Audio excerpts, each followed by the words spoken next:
Bienvenidos. Aquí comienza la hora de la familia. Unidos como familia, unidos como nación. Bueno, pues queridos amigos, muy buenas noches a todos. Estamos ya en la última semana de octubre y por supuesto, pues digamos que ya a ese mes de diciembre donde se hacen todos los balances de fin de año y donde se examina exactamente cuáles son las cifras que acompañaron el mover del vivir nacional. Ustedes, cuando nos recuerden, queridos amigos, que lo agradecemos tanto en su sintonía, en esa audiencia tan fiel que durante todas las noches nos acompañan, yo les pido mucho que cada vez que nos recuerden en la hora de la familia, en el programa nuestro, recuérdenos siempre por ser un programa de análisis. Este no es un programa que compita con los noticieros a ver quién da, digamos, de primero la noticia y a ver qué sensacionalismo la acompaña. No, nada de eso. Nosotros básicamente lo que hacemos es estar siempre listos a recoger los temas que la sociedad produce y analizarlos en el contexto de la familia, que es el contexto de la sociedad. Y recordemos también, queridos amigos, que hemos hablado, pero yo no sé ya cuántas veces, de que nos gusta ir mucho, si bien tenemos el efecto, nos gusta ir a la causa, o sea, a la raíz de la circunstancia. Siempre pongo el mismo símil. Cuando uno camina, digamos, sobre los campos de Colombia, en mi caso sobre los campos del Quindío, que es un escenario tan bello, digamos, el producir esos recorridos. Cuando uno detecta, digamos, que algún cultivo, llámese el plátano, un cafeto, cualquier cultivo, produce unas hojas que tienen un deterioro, que tienen una especie de oxidación en ellas, que tienen un color que no corresponde, el problema no es de la hoja, y siempre lo repito, el problema es en la raíz. Entonces, por lo general, digamos, en la agricultura, lo que inmediatamente se llega es a la raíz y allí se aplica el medicamento, llámese como se llame el medicamento, se aplica y luego nuevamente se regenera y se soluciona, digamos, ese problema de la agricultura, que no se escapa de los problemas de la vida nacional. ¿Y por qué esta introducción la hago en la noche de hoy? ¿Y por qué, digamos, hoy queremos tener un tema que por supuesto nos ha sorprendido a todos en la mesa de redacción y hemos querido profundizarlo? El suicidio, queridos amigos. Queremos hablar sobre él. ¿Por qué se está presentando en la sociedad? ¿Por qué hoy se está hablando en Colombia de más de 78 suicidios por día en nuestro país? Y dos cosas a mí me impresionan. Número uno, pues que se produzca, por supuesto. Pero la número dos, que más me sorprende, es que nadie habla de ello. Yo nunca he visto siquiera una nota periodística en ese sentido, como si eso no produjera alarma, como si eso para el Estado colombiano, para el mismo gobierno que nos administra, no debiera producir una cifra de esas que como dicen en Armenia, como que queda uno de pelo parado oyéndose determinadas cifras y dice uno, hombre, definitivamente las propuestas que desde este programa se han expresado son propuestas que parecen iguales pero son distintas. ¿Por qué lo digo? Porque nosotros hablamos de que no puede existir un mejor libreto para la nación de tener siempre a la familia como principal motivo, como principal atributo, como el mayor argumento sobre el cual se deba gobernar una nación. Primero la familia. Y sobre esa expresión así con el golpe y que con ese sentimiento de primero la familia, nosotros tenemos que volcar toda la acción del Estado para que corrija estos temas de sociedad. Pero no quisiera extenderme más sin darle nuestra bienvenida a dos personas. Uno, un médico, pero digamos del mayor nivel académico, el doctor Mauricio Arboleda, ha sido un estudioso de estos temas de sociedad, de estos temas que tienen que ver con estos traumas que van caminando en el medio de una sociedad y que de pronto la misma sociedad no los advierte o lo que sería peor, aprende a convivir con él. Y en segundo, hay un testimonio muy bello de una amiga de nombre María. Ella tiene un testimonio muy bonito, una especie de recuento de un hecho que en su propia vida le ha sucedido. Y por eso entonces comenzamos nuestro programa en la noche de hoy. Y yo creo que ya deben estar en nuestra sala el doctor Mauricio Arboleda Moreno, a quien saludamos con mucho aprecio y por supuesto agradeciéndole a él su tiempo, su participación. Nos sentimos muy honrados, doctor Mauricio Arboleda, de tenerlo con nosotros en la noche de hoy. Y qué bueno aprender de su parte todos estos temas que tienen que ver con estos comportamientos de sociedad. Muy buenas noches, doctor Mauricio Arboleda. Ricardo, muchas gracias por su invitación y después de semejante presentación yo ya no sé qué más decir.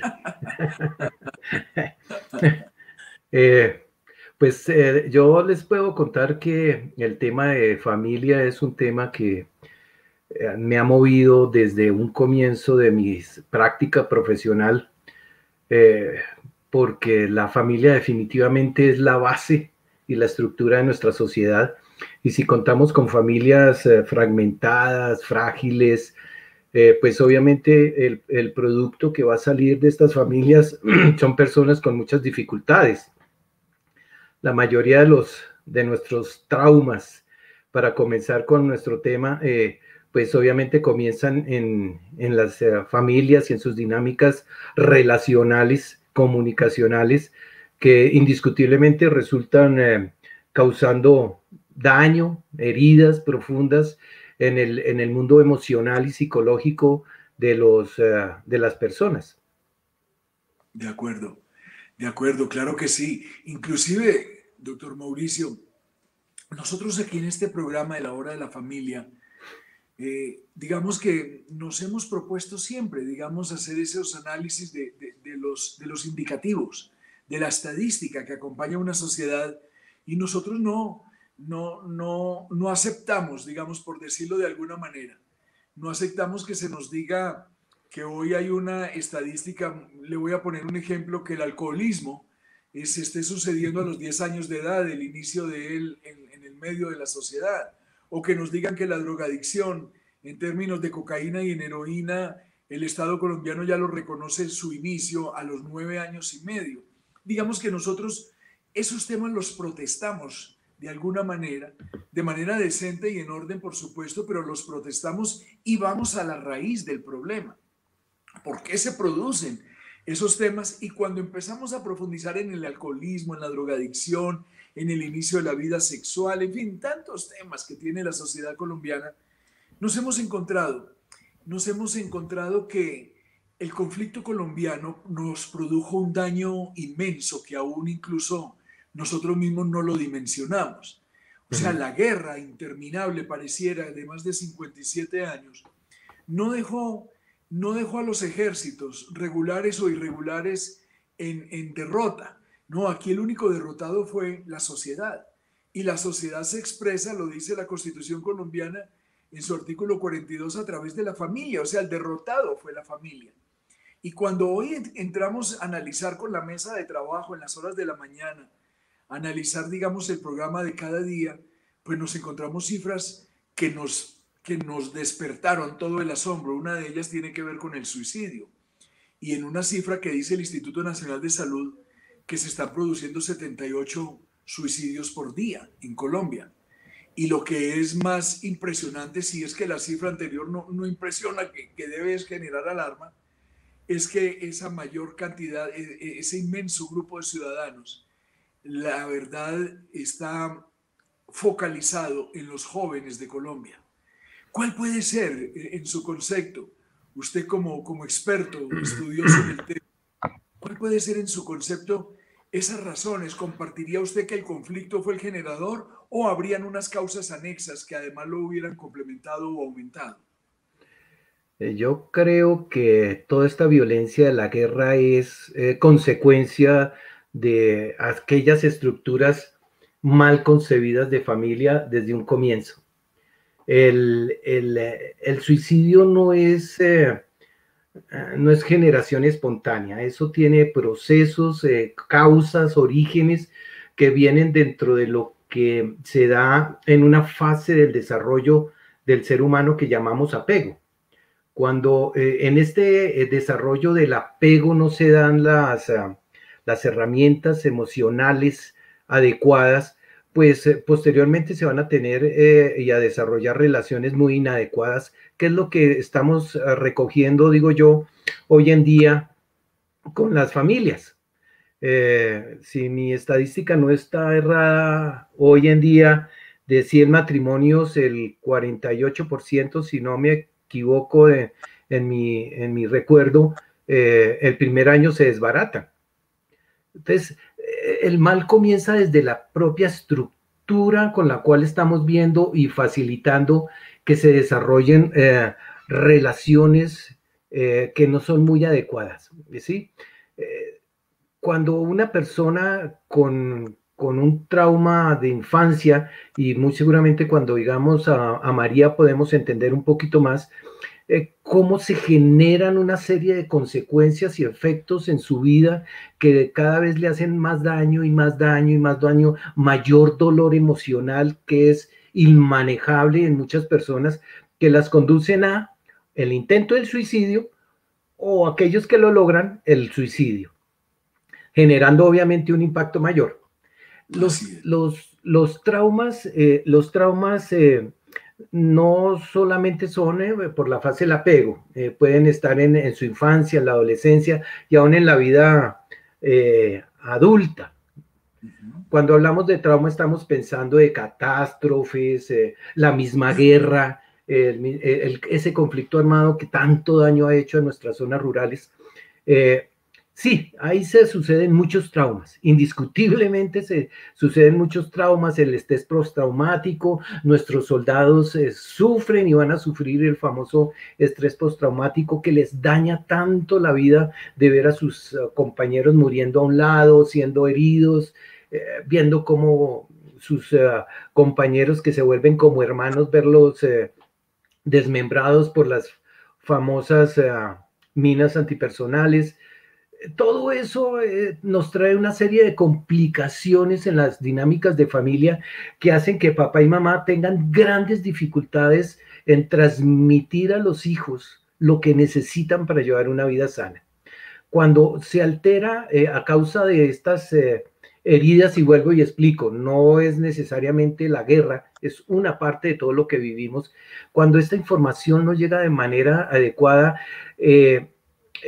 comenzamos a tener una concepción confusa, errada, de mi valor como persona, de mis creencias como ser humano, que son digamos que son el algoritmo de los computadores que hacen que yo funcione de una u otra manera. Entonces, si está lleno de virus y de contaminación que no me permite verme de la manera correcta, yo voy a funcionar de manera incorrecta y por lo tanto recibiendo de mi entorno respuestas que cada vez me lastiman más. Bien. Y estamos hablando de un área clave que es el área afectiva del ser humano. ¿Sí? Maslow es un ideólogo, psicólogo, no más que psicólogo, era un biólogo que hablaba sobre la motivación. Yo creo que mucha gente ha oído hablar del famoso Maslow. Y él hablaba de que la base de las necesidades humanas estaban en comer, tomar agua, dormir y sexo. Y yo le hago un borrón a eso porque la necesidad realmente básica del ser humano es sentirse amado, aceptado y aprobado. Punto. Qué bonito. Cuando eso no... Cuando eso no, por favor. ¿Me repites esas tres? Amado, aprobado y aceptado. Qué lindo eso. Desde mi perspectiva, esa es la base real de la motivación humana. Cuando un niño crece sintiéndose amado, aceptado y aprobado, es un niño seguro, con metas, con claridad en su vida, con madurez, con unas adecuadas respuestas frente a su entorno y a su medio en el cual vive y se desarrolla. Pero cuando eso no ocurre, cuando soy criado a punta de gritos, groserías o menosprecio o negligencia en el cuidado y la crianza, cuando no se suplen las necesidades emocionales de ser abrazado, protegido, cuidado, pues es un niño que le va a vender el alma al diablo cuando esté mayor. porque va a salir es a buscar lo que no pudo suplir en sus primeras etapas. De acuerdo. Y obviamente eso cada vez con ese vacío emocional es mucho más dolor y mucho más dolor, lo que lleva a algunas personas a tomar pues, las decisiones más inadecuadas de esta vida, que es intentar hacerse daño, suicidarse. Por supuesto. Que es lo más trágico que hay, con el efecto que eso puede hacer en las familias de quienes lo intentan o se suicidan. De acuerdo. Es que digamos que ese es un tema que parece un cuero, o sea, de ese cuero van saliendo todas las correas y van saliendo todos los pensamientos. Porque digamos, doctor Mauricio, nosotros, digamos, en este programa hemos dicho que Colombia tiene que volver a hablar de natalidad. La demografía tiene que volverse a tener en el primer punto del orden del día. Este tema de que estemos ahora en hogares uno solo, como les digo yo, de niños unitarios, que hoy tenemos, o el mismo madresolterismo, en el solo Bogotá, el 57% de los hogares hoy son monoparentales. Y en medio de ello el madresolterismo irrumpe con mucha fuerza. O sea, el Estado ha dejado perder la familia. El Estado ha permitido que cuando no se habla de natalidad, como que porque no se puede tener hijos, no, claro que sí se pueden tener hijos. Y sí se puede exactamente volver a poblar un territorio, y sí se puede volver a llevar a cabo la grandeza de un país. Por eso yo pertenezco. Y yo creo que todos los seguidores de la hora de la familia forman equipo conmigo o me permiten a mí a formar equipo con ellos, en el sentido de que nosotros somos inconformes, o sea, inconformes como las formas como se está viviendo hoy en nuestro país. ¿Cómo le parece, doctor Mauricio, que en el día de hoy fuimos sorprendidos con un proyecto de ley, un nuevo proyecto de ley? Nosotros ya como que debemos mantener un corresponsal en el Congreso de la República, donde se permite a cualquier edad y por cualquier motivo el tema que el de las ligaduras ¿cómo se dice? Ligadura de trompas. De falopio. De falopio. Y que entonces que cualquier niña puede, digamos, acceder, y se presenta un proyecto de ley en ese sentido para que entonces eso se vaya volviendo como una costumbre en nuestra patria, sin medir los autores de esas iniciativas las consecuencias que van creando y las destrucciones de la sociedad que nosotros estamos fabricando. Entonces, yo no sé, yo siento que estos temas, por eso esta es la razón de ser de este programa. Este programa no pretende nada distinto, sino hacer ver que los colombianos adviertan que en el análisis de estos temas la importancia de la familia y que entre todos debemos formar una red inmensa donde no nos dejemos mover en ese sentido. Entonces yo le preguntaría, doctor Mauricio Arboleda Moreno, yo le preguntaría, doctor Mauricio, estos temas de natalidad, de demografía, ¿por qué se han vuelto tan escasos? ¿Por qué la gente no quiere hablar de ellos? ¿Por qué entidades como Profamilia son disque condecoradas cuando verdaderamente son fábricas de abortos visibles que tenemos hoy en el medio de la ciudad? ¿Cuál sería también su pensamiento y su análisis al respecto? Yo creo que viene con ese argumento importado del extranjero, donde un hijo debe llegar con una tabla contable, ¿cierto? Hay muchos argumentos de orden económico. Es que un hijo cuesta mucho. Sí, hay que pensar que la ropa, que la comida, que es que el trabajo no da y que no es suficiente el salario. Y todo el mundo está buscando tener un banco, tener una cuenta llena de dinero, y pues eso no sirve para nada. Yo hasta ahora, donde sé, no he visto el primer velorio con trasteo.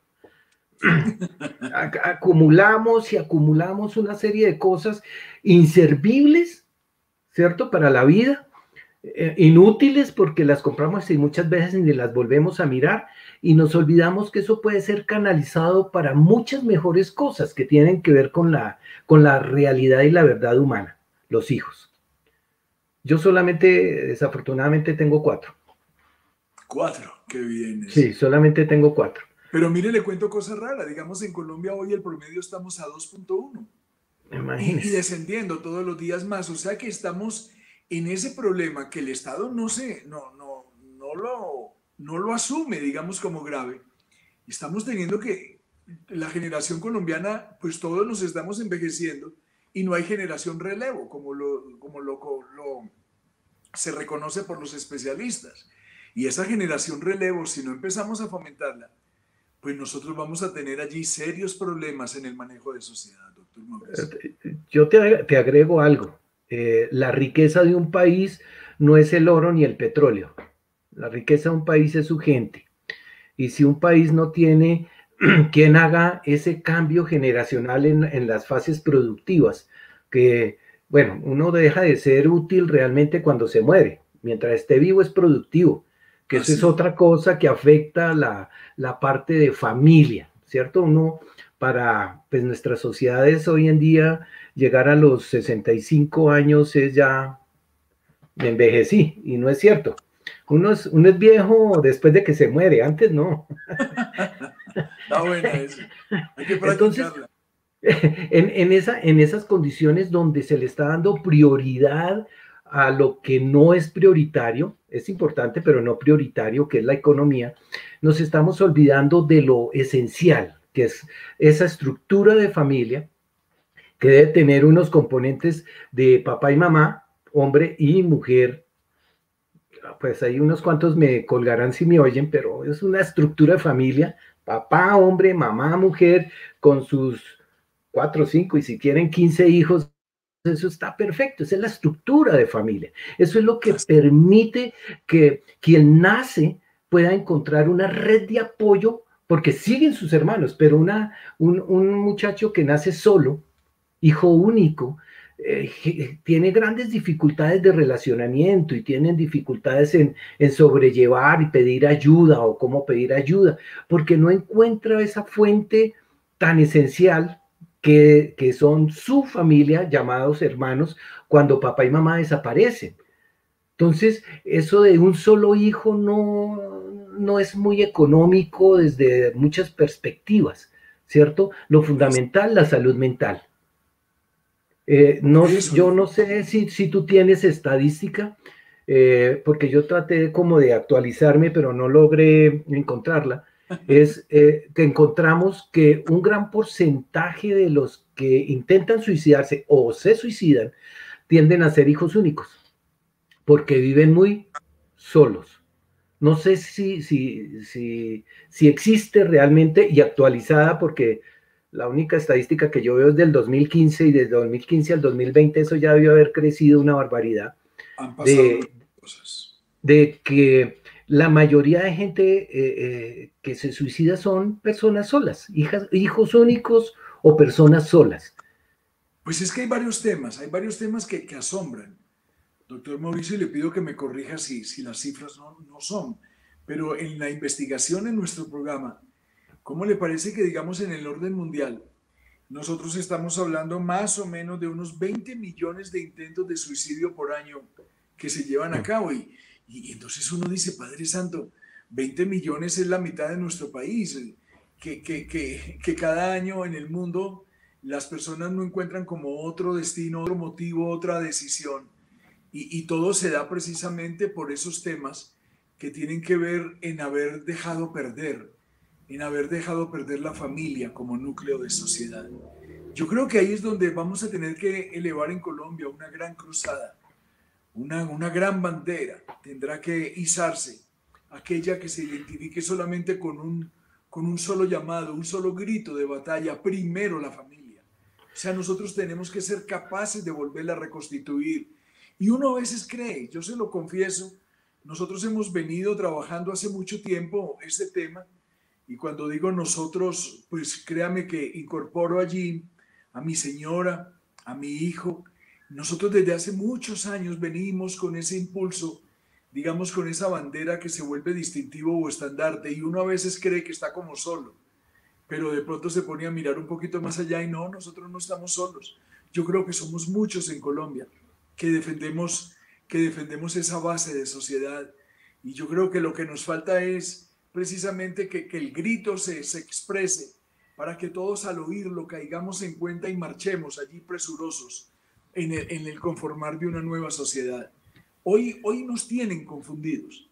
Hoy nos tienen confundidos estos temas del globalismo, estos temas del nuevo orden mundial, estos temas ahora del aborto que vuelve a tener cabida en la Corte Constitucional, diciéndonos que el aborto va sin límite en adelante en Colombia.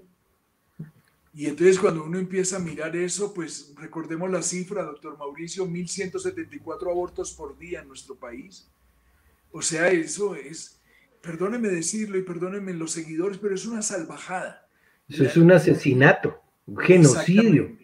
Exactamente. Y no puede ser que que lo permitan hasta 24 horas antes de nacer. Es que no quiero ni imaginarme esos temas. Entonces uno dice, no, nosotros tenemos que ser capaces, pero cuando hoy, digamos, analizamos el tema, de quitarse la vida, del llamado suicidio, y ver uno que 78 personas al día en Colombia optan por ese camino, no, esto nos tiene que hacer primero detener como sociedad y revisar dónde están nuestras fallas, qué es lo que nos está pasando en el medio del país. Esto no es de izquierdas o derechas, no, este es un tema de sociedad.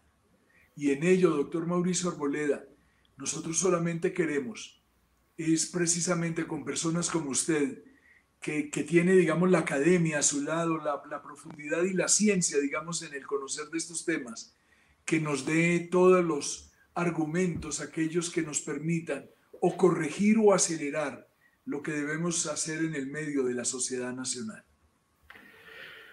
Pues Ricardo, hay que llorar un poco y levantarse. Definitivamente una gran parte de lo que se necesita es realmente empoderar a la familia y no estar haciendo lo que están haciendo, que es quitarle la autoridad a las figuras paternas para el cuidado y la educación de los hijos. ¿Qué se necesita? Indiscutiblemente, hablándolo no hace mucho con unos colegas, estamos encontrando jóvenes cada vez más frágiles emocionalmente. Les pasó la mosca y entran en crisis porque les pasó la mosca, o porque el celular se le dañó, entonces tremenda crisis depresiva, porque cada vez jóvenes más y más frágiles. ¿Por qué? Porque encontramos padres menos presentes en la vida de sus hijos, madres menos presentes en la vida de sus hijos, porque están muchísimo más preocupados por producir plata y es que para el hijo. Pero es que la plata no le trae ni la seguridad, ni el bienestar, ni el cuidado, ni el amor que necesita para crecer. Y no estoy diciendo que no trabajen, pero una cosa es trabajar el tiempo adecuado y otra cosa es trabajar 17, 18 horas, porque es que hay que ver cómo llevamos para comprarle el PlayStation. Pero yo crecí sin PlayStation y no me morí.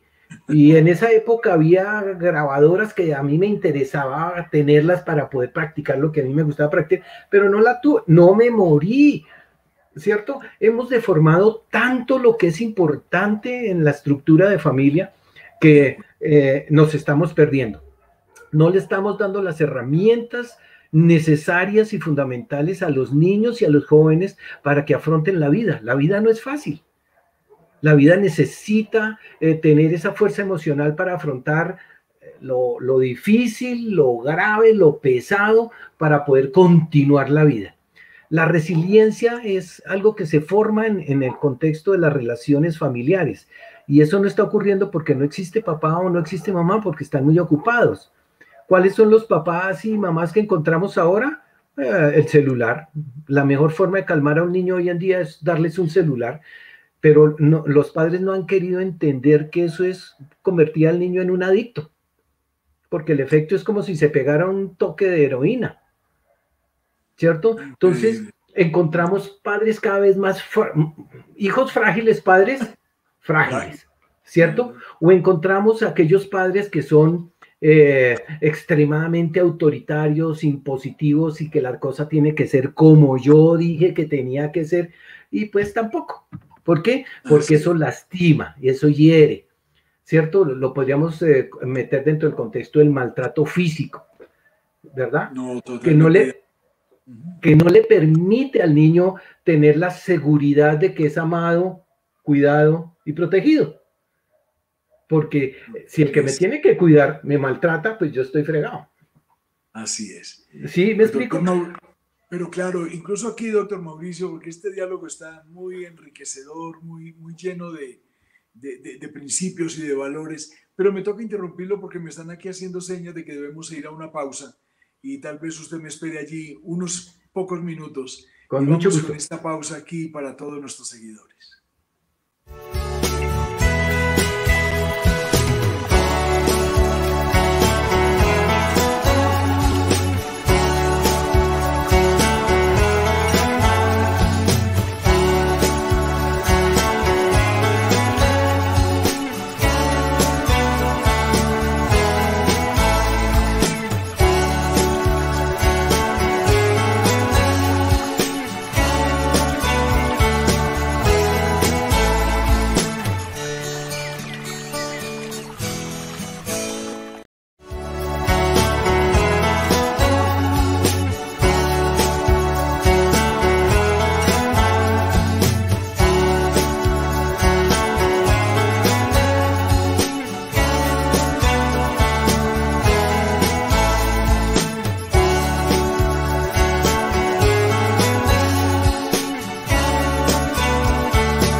Pues aquí, queridos amigos, aquí tenemos en este momento, en este reinicio del diálogo con el doctor Mauricio Arboleda, tenemos también una invitada en este momento en nuestro estudio, en nuestra sala, en la cual se emite el programa. Esa invitada no aparece exactamente, digamos, de cuerpo presente, va a aparecer más bien un audio porque es un testimonio que ella nos quiere ofrecer.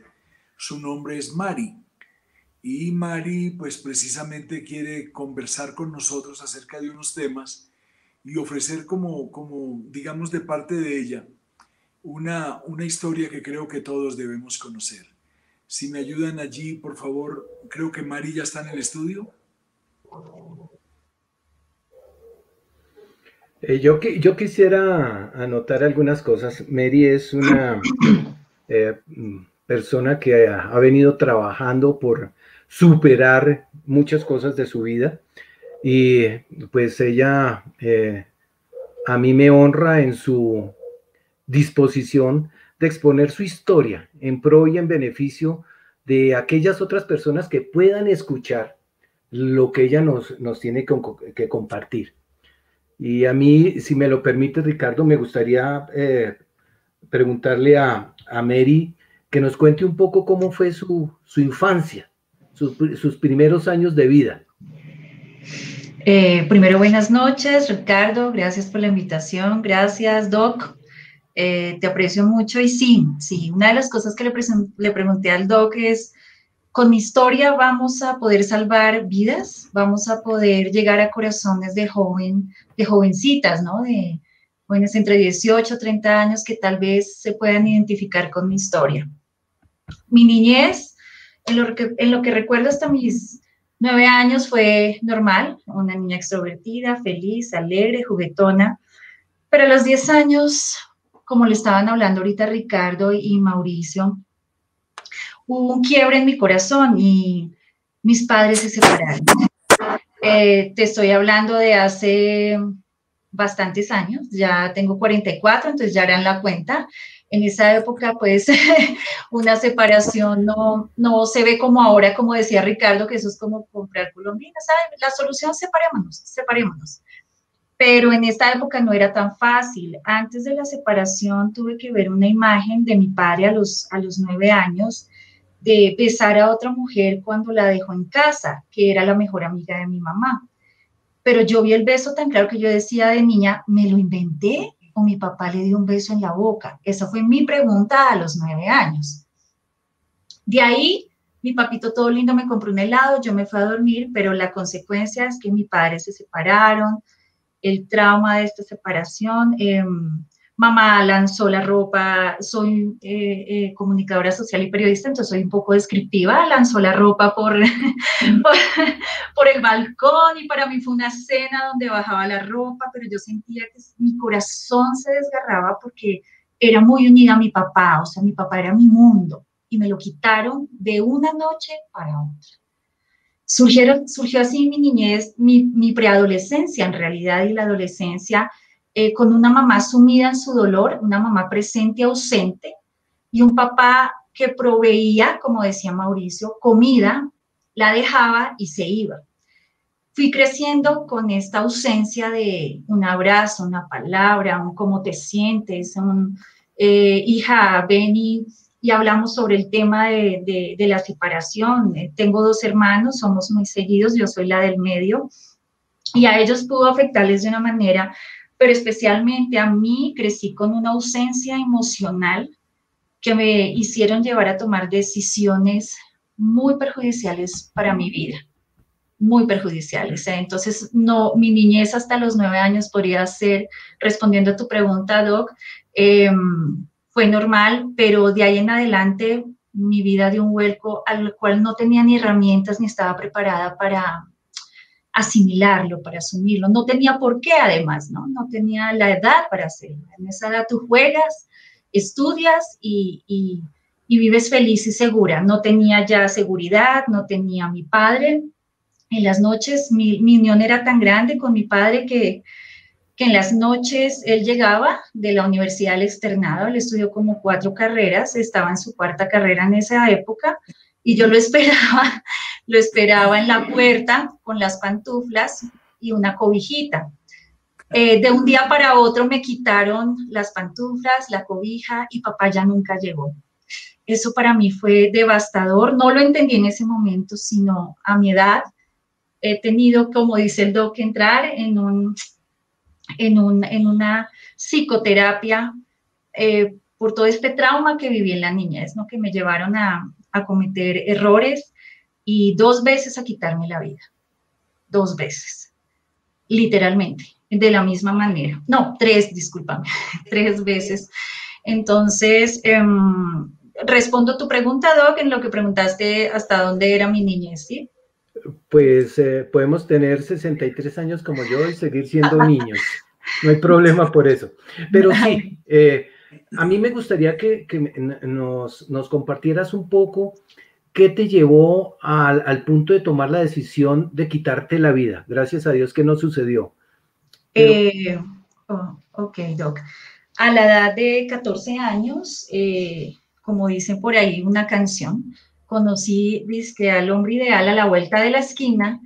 En psicología, me corriges, Doc, se llama El amor de la Cenicienta. Recién mis padres separados, 2 o 3 años, me refugio en él emocionalmente, esperando ser llenada por ese vacío. Empecé a buscar llenar el abandono y el vacío que llevaba en mi corazón. Conocí a este hombre, me enamoré. Yo creo que no de él, ahora lo entiendo, pero bueno, me enamoré a los 14 años. Empecé a vivir maltrato a los 14 años, físico, emocional, psicológico y sexual. De esa relación, mi madre, una mujer abogada y pues con todos esos prestigios que a veces tenemos las mamás que lastiman a los hijos, para que la gente no diera que hablar, me obligó a casarme a los 15 años.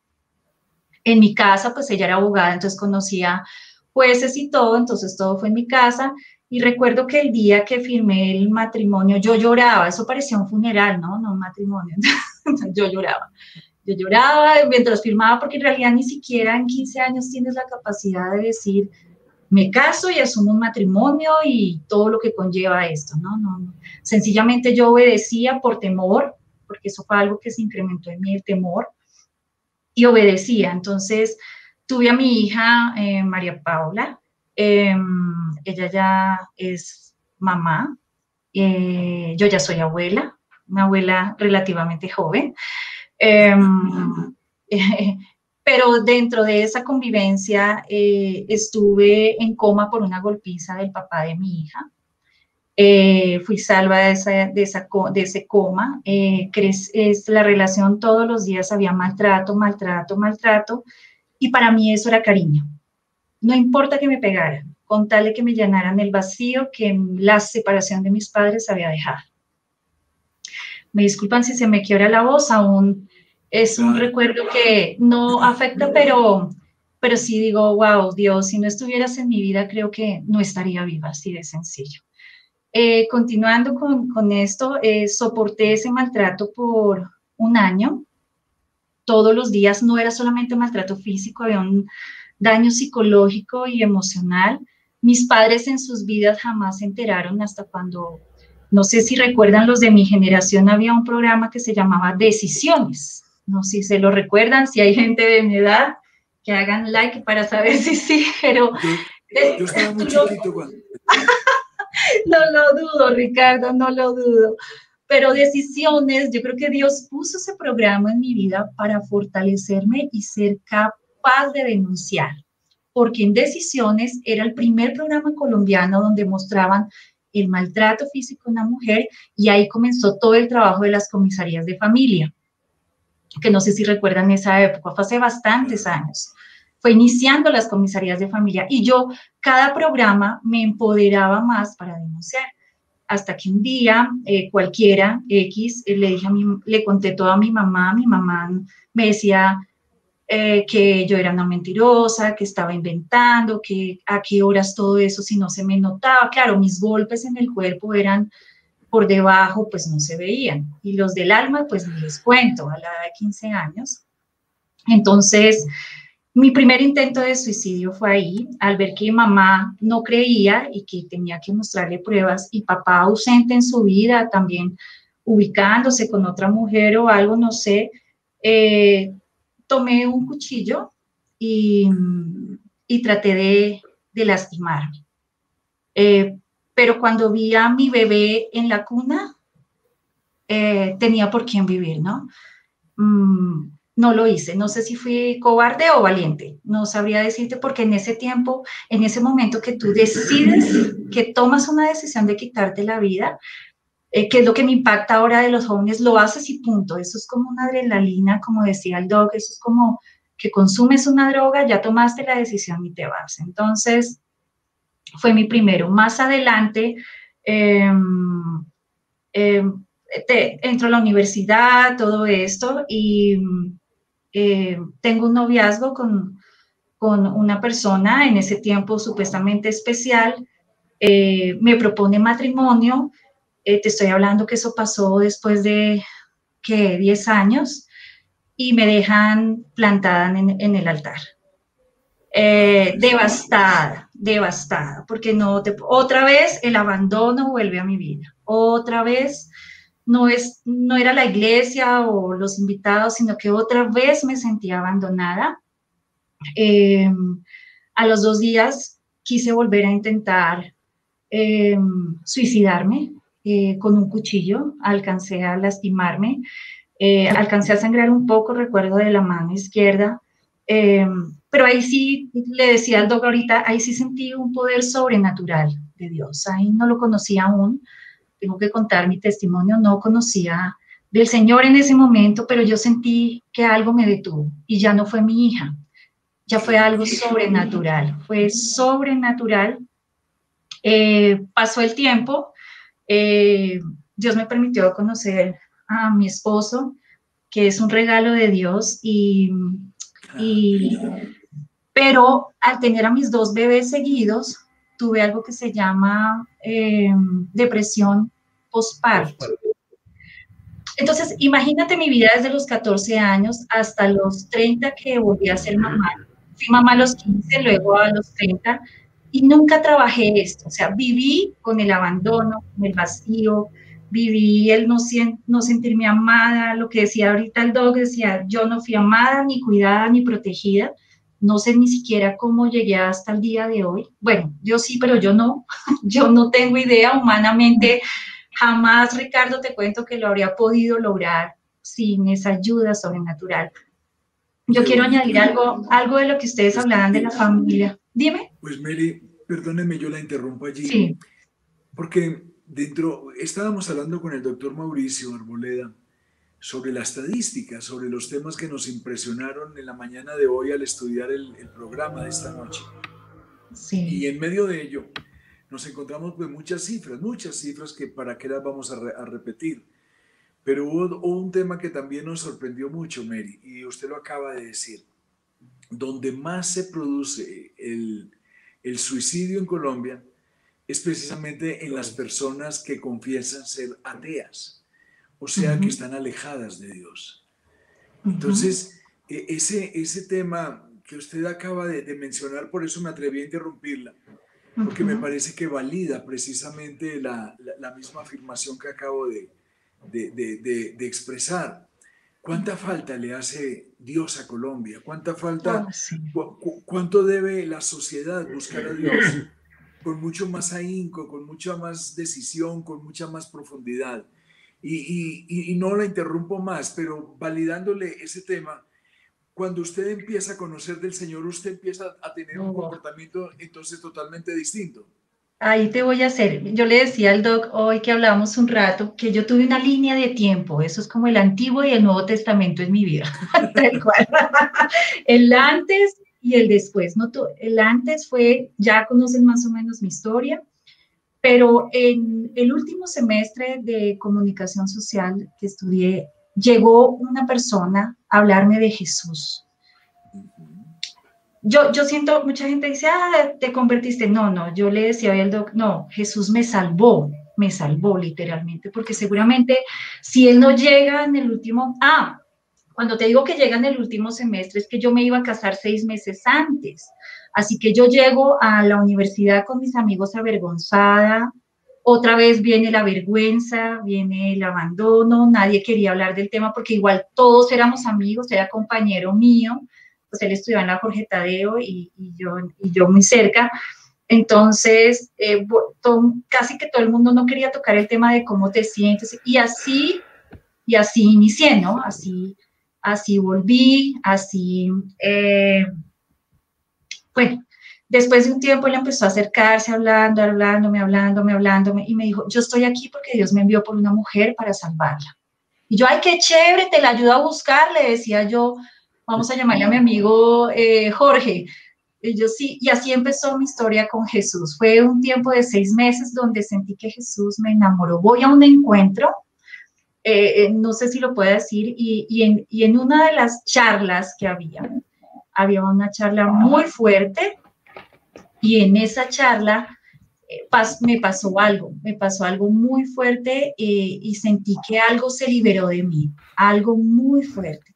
No te puedo decir ahí que me sentí ya llena, que ya no me sentía vacía, no, el vacío seguía porque sabemos que es un proceso, pero mi vida a partir de eso nunca fue igual. O sea, lo que yo venía haciendo atrás, porque como te dije, yo empecé a refugiarme en personas. Hay personas que se refugian en la droga, otras personas se refugian en el alcohol, otras personas en cosas. Yo me refugié literalmente en hombres. Buscaba en los hombres lo que en mi casa no encontré, lo que papá y mamá no me pudieron ofrecer por la razón que sea. Yo no los juzgo, amo a mis padres, los honro, los respeto, pero siento que crecí huérfana teniéndolos a ellos, crecí abandonada y ese vacío fue creciendo, aún siendo madre. Creo que soy una excelente mamá, pero aún así mi vacío estaba por dentro. Ese vacío y esa ausencia emocional solo la pudo llenar Jesús cuando lo conocí. Y no te digo que es que lo conocí ya el otro día, ya estoy llena. No, ya llevo de camino con él más de 20 años.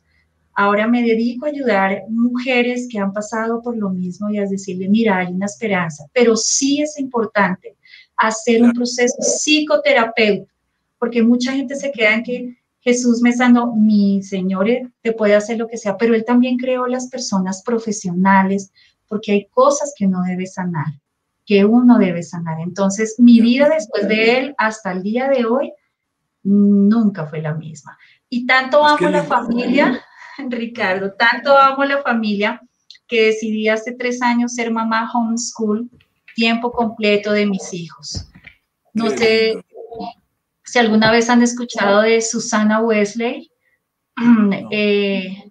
una mujer en la época, cuando comenzó la parte wesleyana, de la parte cristiana. Ella educó 10 hijos en su casa, pues obviamente los formó en Dios. Tú decías algo ahorita muy importante, los jóvenes están sin Dios, pero la responsabilidad es de los padres. Así es. Le estamos atañendo la responsabilidad a los colegios, a las iglesias. Vaya a la iglesia, mi hijo, que allá lo cambian. No es así.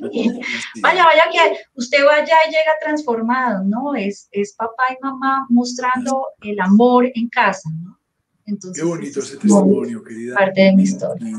Y gracias por compartirnoslo. Inclusive, gracias también al doctor Mauricio Arboleda, que nos ha permitido esta noche este programa tan especial. Estoy viendo con mucho pesar que el reloj va caminando, digamos, de manera rápida y ya va llegando la hora de concluir. Pero quiero agradecerle, doctor Mauricio Arboleda, quiero agradecerle a Mary el que hayan estado con nosotros esta noche y, por supuesto, ofrecerles a ustedes en esta despedida la posibilidad de que nos dejen con una especie de mensaje de esperanza, de ánimo por Colombia, por la familia y por su sociedad. Y por supuesto, siempre diciéndole, las puertas de nuestro programa estarán abiertas siempre para debatir con ustedes, para conversar con ustedes sobre todos estos temas sobre los cuales debemos edificar un nuevo país y con una nueva sociedad. Doctor Mauricio Arboleda, pues mil gracias. Gracias por haber estado con nosotros y su despedida, por favor. Pues Ricardo, qué mejor voz de aliento, que tengo 4 hijos, los amo profundamente, que Dios me muestra todo su amor y toda su misericordia con nosotros a través de la relación que yo tengo con mis hijos, que a veces me aman profundamente y al otro día me detestan, porque eso es parte de una dinámica de familia. Y aprender lo que es el verdadero amor de Dios sobre nosotros, porque nosotros somos peores que nuestros hijos en nuestra relación con Dios, eso sí, pero contar con ese Padre amoroso que tenemos, Dios Padre, es esencial en el desarrollo de las estructuras de familia cristianas. Digo, lastimosamente, encontramos que muchas familias cristianas viven mucho más el esquema social moderno de que usted se separa cuando se aburre, en vez de consolidar y hacer ese trabajo fuerte, intenso, comprometido, que es el verdadero amor, de construir aún bajo los errores, porque es que Dios nos salva, pero no nos dice que somos perfectos. Dios nos salva, pero tenemos que trabajar constantemente en nuestras heridas y en nuestros errores y equivocaciones como esposos y como padres. Entonces, si contamos con ese gran terapeuta que se llama Dios, porque Él sí sabe lo que es la psicología humana, indiscutiblemente vamos a poder generar una estructura más sólida de familia y no que nos metan las familias unisexuales que están validando en todo el mundo, destrozando todo lo que es el concepto de familia. Y por el otro lado, pues con todo el riesgo, y yo me extiendo porque es que me apasiono, con todo el riesgo que les están dando ahora de que adopten niños. Claro que sí, entendible. Es un terror. Doctor Mauricio, en nombre de la Hora de la Familia, Dios le pague. Mil gracias por habernos acompañado en la noche de hoy. Con todo Mary, gusto. también su despedida, Mary. Gracias, Ricardo. No, que te dejo, que seamos intencionales con nuestros hijos, que disfrutemos, que seamos intencionales en bajarnos a su nivel, en jugar balón, en volver al juego, en volver a compartir, que ellos nos vean como humanos y no allá como ocupados. Entonces, oración por la familia y a ser intencionales con nuestros hijos y agradecerte este espacio, que es muy enriquecedor también para mi vida. No, muchísimas gracias, Mary. Mil gracias en nombre de la hora de la familia y ha dejado un testimonio bellísimo. Desde ya lo imagino en cada uno de los hogares colombianos que nos siguen fielmente en esta hora de la familia nacional. Fernando, por favor.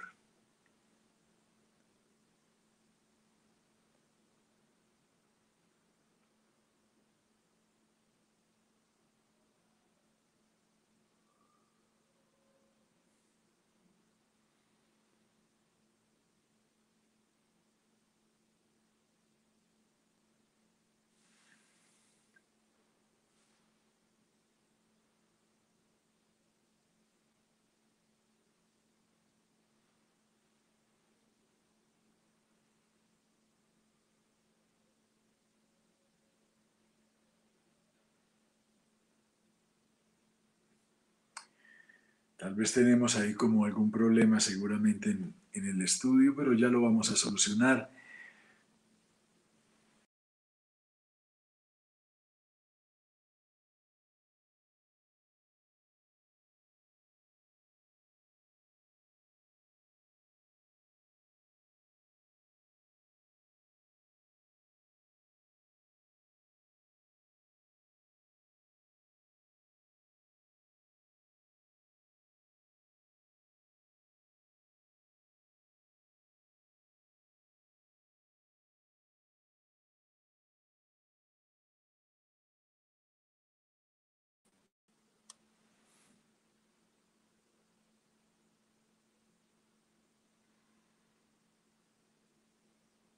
Que si el suicidio en Colombia ha crecido en el medio de la sociedad, ay, apreciado Fernando, ha crecido y mucho, y en tasas tan altas que nos debe asombrar.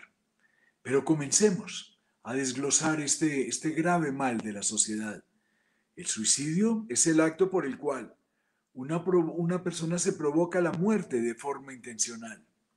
¿Que por qué se da?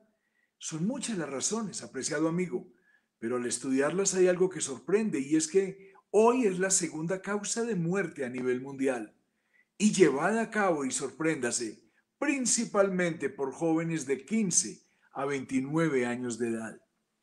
Se estima, Fernando, que cada año hay de 10 a 20 millones de intentos de suicidio, por supuesto en el contexto universal, que cuando no son mortales pueden acarrear lesiones e incapacidades a largo plazo.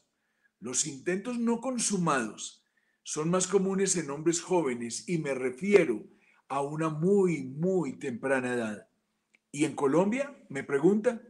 Pues le diría que en el país las cifras que tenemos son las del Instituto Nacional de la Salud y registra solo para el año anterior 28.615 intentos de suicidio en aquel año.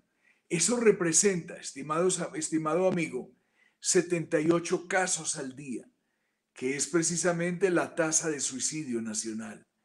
¿Y cuál es la causa? Se lo contesto. La falta de Dios y la falta de familia. Un país no debe permitirse que se extinga la familia. No debe dejar perderse que ella sea exactamente el baluarte de una nueva sociedad. Algunas estadísticas señalan que de esas tasas de suicidio son más altas en el ateísmo precisamente porque no se tiene ese factor protector que se da precisamente a través de Dios en el papel de la sociedad. Tenemos mucho por hacer, apreciado amigo, pero ahora debemos descansar, dado que la jornada es larga y nos debemos preparar, hasta que logremos el día aquel en que cada uno mire hacia su pueblo y huya hacia su tierra, a la tierra que como Colombia hemos recibido como heredad. Y recuerde, Fernando, si alguien lo oye hablando de estos nuevos caminos, seguro le dirán que mucho aún nos falta o que me falta. Tranquilo, solo dígale que lo sabemos, que no nos detendremos y que por siempre buscaremos avanzar. Reciba mi saludo cordial, Ricardo Arias Mora. Ah, Y si desea seguirme en el día a día por el Twitter, sígame por favor en @RicardoAriasM o en YouTube o en Facebook, Ricardo Arias Mora, que allí seguramente me va a encontrar. Tenga usted una feliz noche y un buen día por llegar. Gracias por acompañarnos en La Hora de la Familia.